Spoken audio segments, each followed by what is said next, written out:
Hey, hi, howdy, it's Nikki, your unproblematic drama queen, and welcome back to my channel.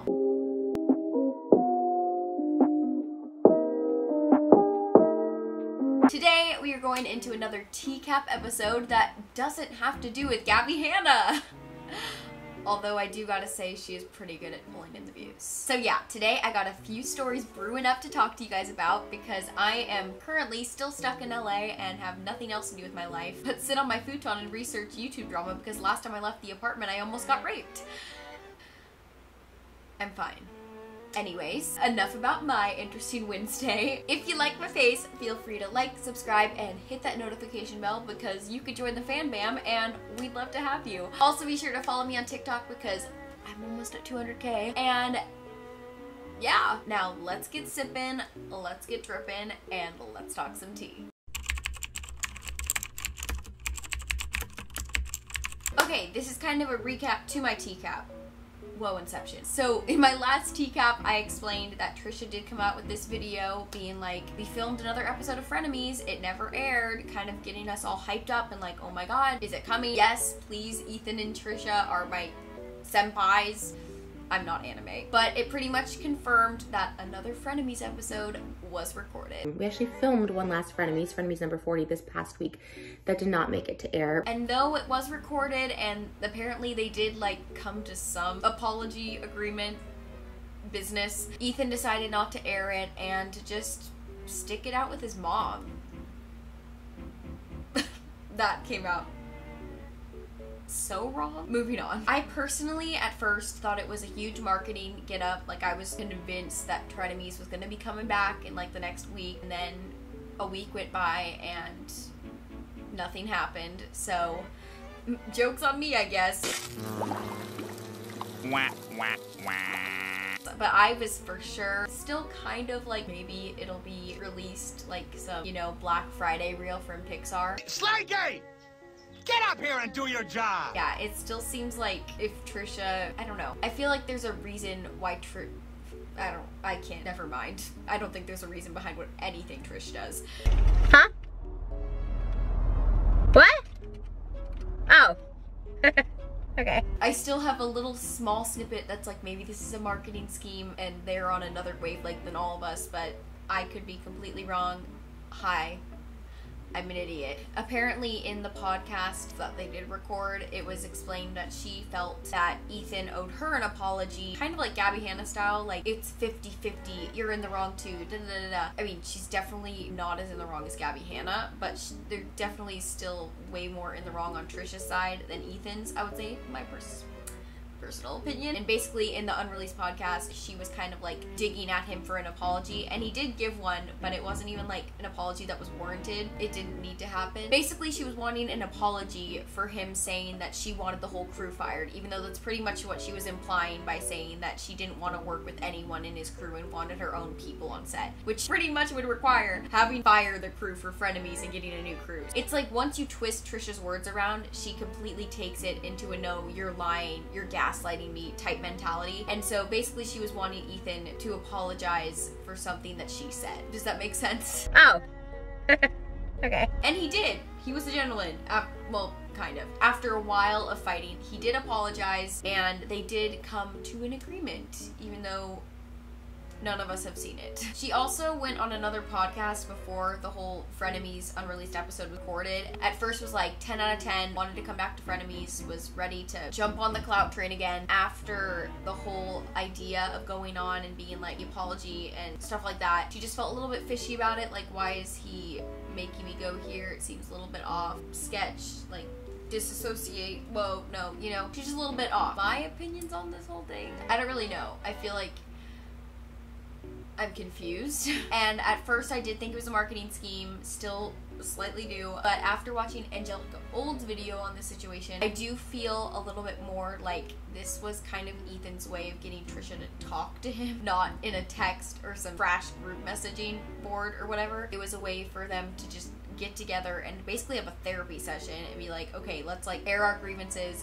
clear the room, get the smoke out of the air, and just rebuild our family connection to any capacity that they could. So I think that's probably what it was. It was like never planned to be released. It was more of just for their own mental health, and I think that's good. at the end of the day. I think that's what they need. And I agree with Angelica that I don't think that Trisha would be as compliant in talking otherwise. Yes, she came out and did say she wanted to make amends and wanted all this stuff, but I feel like that's easier said than done, especially for Trisha. And so I think this was like a smart move on Ethan's side. And even the way Trisha reacted, her like basically retracting her apology to Ethan and then going back and forth and retracting her apology and then giving it back and then just being all over the place with where her feelings about the situation lie, just goes to show where her character is and where she stands mentally. And it's just like, I can't be on your side when you're insane.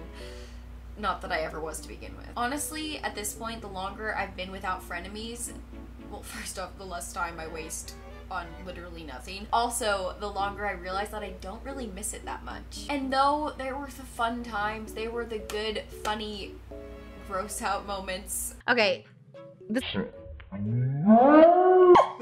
toxic moments were so uncomfortably uncomfy and awkward that it just wasn't worth it. As much as everyone loves watching a train wreck, we can save all of that energy for Gabby Hanna's music.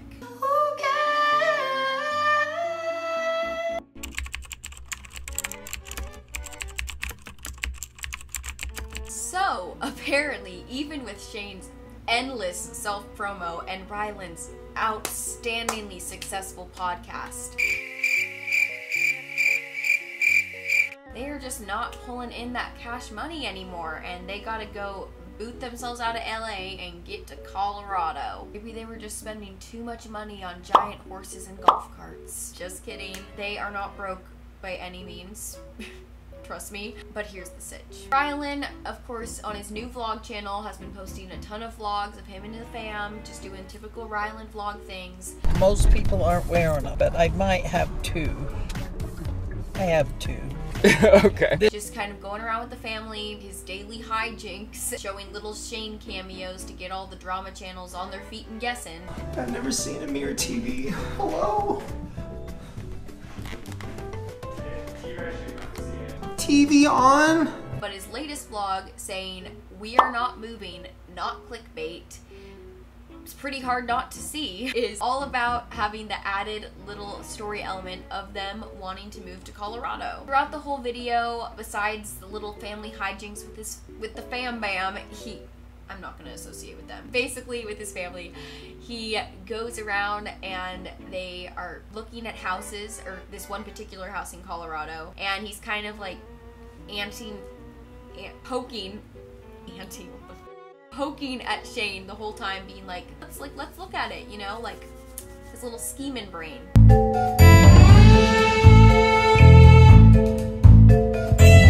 And he's basically just trying to sell Shane on the whole idea and being like, real estate sells fast. We gotta get on this fast if we want to look at this place. Which is true. Real estate is freaking insane. Like, literally, it'll be like sold in like 2 seconds. Take it from me, I'm an idiot, but like, as someone who's been real estate searching as of late, it is hell. And Shane just keeps asking the price, being like funny and being like, so what's the price of the place? Like, are we gonna be able to afford it? I don't know, with all my pig bag sales going on half price. Ryland just literally gives him the look that I give to my mom anytime I'm asking for anything. So they keep playing us along through the whole video, being like, oh, are we gonna see the house? Oh, are they gonna buy it? Oh, is Shane gonna cash out that money? But then they leave us on the cliffhanger, being like, see what the house looks like in the next vlog. Let's go. So obviously this is like a big like bait scheme. Get people reeled in, get them invested, and of course they already bought the house. Like, let's be real. This house has already signed the document. They are already getting on the Colorado train with Morgan. We're gonna know in the next vlog. We're gonna know that they bought it, probably in part 3, and then they're gonna go into a whole house series. I already can see the cinematic universe of this house series. Like, it's gonna happen. I honestly think it'll be a good change for them. They are keeping their LA house as of late, so they're not broke by, again, any means. Maybe we'll sell it in the future. Who knows? I mean, they could get bank on that. They are keeping both houses. They're gonna have maybe their country home in LA. I don't know, maybe Jeffree star it, and have a weed farm on one of them. I don't know what Jeffree Star does. Yeah, I don't know, but I think it'll be a good change for them. I think getting out of LA will be a good brain break, and maybe, just just maybe. Moving to Colorado will give them this open headspace and lower their egos, both of their egos at this point, to be just a few stories lower than the Empire State Building.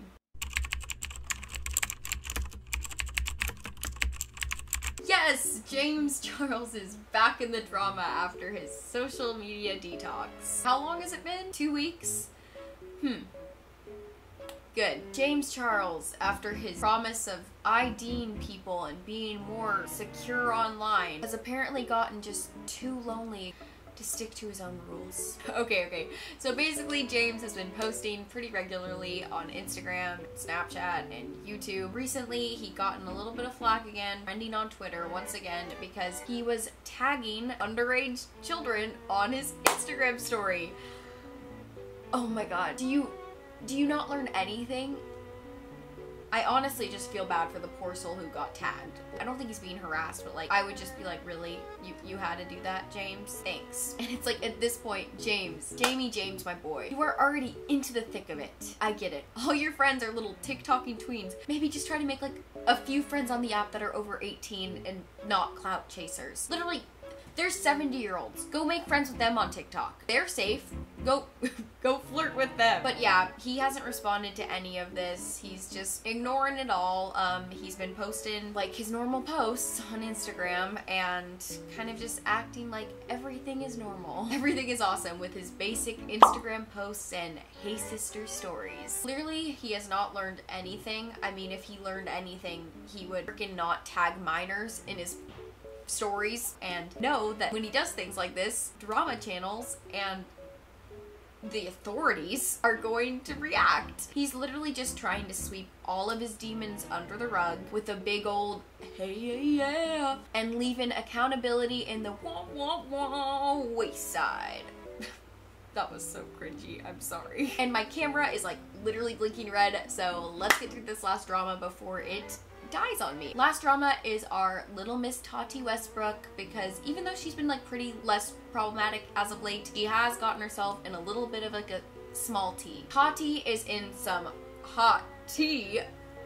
You see what I did there? Okay, I don't have time. My camera's literally gonna die. But basically, she made a video called Natural Glam Beauty Makeup, where it was sponsored by the brand Bite Beauty. That would be normal for most YouTubers. Like, there's some people who take sponsorships like every 5 minutes. I mean, just look at Bang Energy. We're actually not twins, we're sisters. And YouTubers just take sponsorships. I would love to get to that point in my career, but you know, here we are. So yeah, YouTubers take sponsorships all the time. It's normal, it's just part of the craft, part of the job. But Tati has been known in the past for being someone who's like, I don't take sponsorships, I hate them, I got my own coin making abilities, I don't need no one else's brand. Kind of like an Ashley Simpson with her being like, I don't lip sync, and then getting caught lip syncing at literally Saturday Night Live. Kind of that situation where it's like, okay, well, you're a big hypocrite. In her video, she basically said she was just trying to be open to new experiences and new opportunities, and I think, personally, that is fine. Again, if I had the opportunity to take sponsorships, I would take them all. Sorry in advance. But your girl's broke and needs money.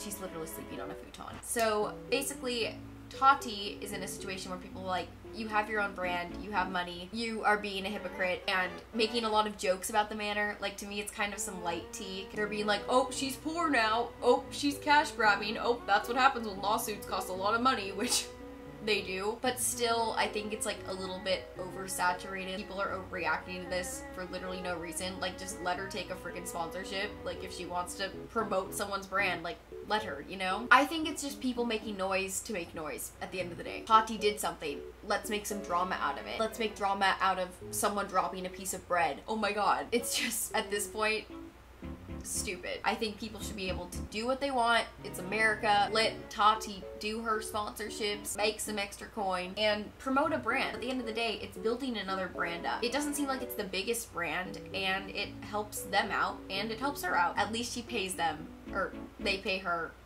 They work together.